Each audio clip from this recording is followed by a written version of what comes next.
Tai sveiki visi ir jūs net nepatikėsit, kiek šią savaitę yra žinių.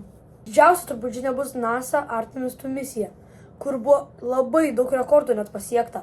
Vienas iš jų – tolimiausias interviu padarytas pasaulio istorijai. Tolimiausi žmonės, dar niekas šį šimtmetį taip toli nebuvo nuskridęs kaip 4 astronautai.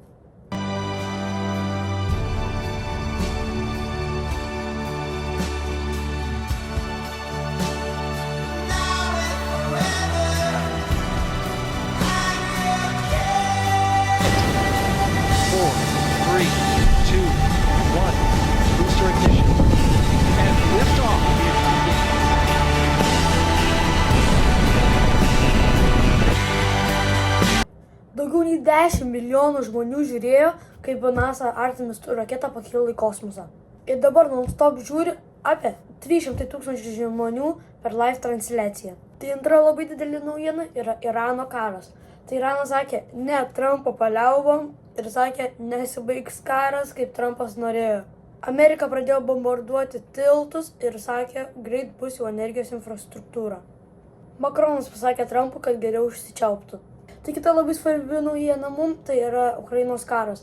Tai Rusijos Lugos uoste kilo didžiuliai gaisrai, nes Ukraina su tam 500 dronų atakavo tą uostą. Kaip žinote, nukrito dronas ir Lietuvoje, ir Latvijoje, ir Estijoje, bet dauguma sėkmingai nuskrido į kitą uostą.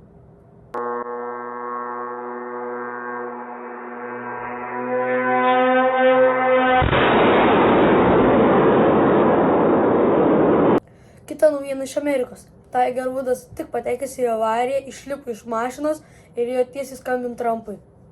Just keep you down here with us, please. Yeah, I was just talking to the president. Trying to get away from those.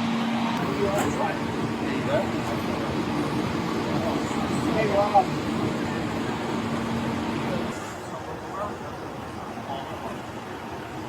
Lego išleido daugiau nei 20 milijonų eurų dėl vienos reklamos.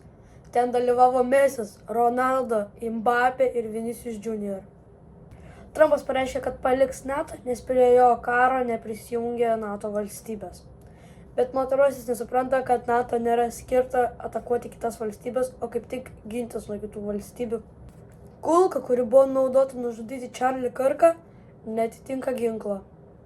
Teismas sustabdė Trumpo 400 milijonų eurų vertės Baltųjų rūmų pokylių salės statybą. Virš Irano buvo sušaudytas Amerikos naikintuvas, kuris paskui sudužo. Jame buvo 2 pilotai. Vieną Amerikos kariuomenę beveik iškart surado, o kitą visas 3 dienas ieškojo ir jau beveik visa Irano kariuomenė ir paprasti žmonės jo ieškojo, nes Iranas pasakė, kas suras jį gyvą, gaus 60 000 eurų. Bet Amerikos kariuomenė jį saugiai išgabeno iš Irano. Europos parlamentas paskelbė, kad masiškai deportuos migrantus iš Europos. Ir jei tau patiko šis video, labai prašyčiau paspausti like mygtuką ir subscribe. Labai gerai augam ir jei tau patinka mano turinys, pažiūrėk kažkurį kitą video.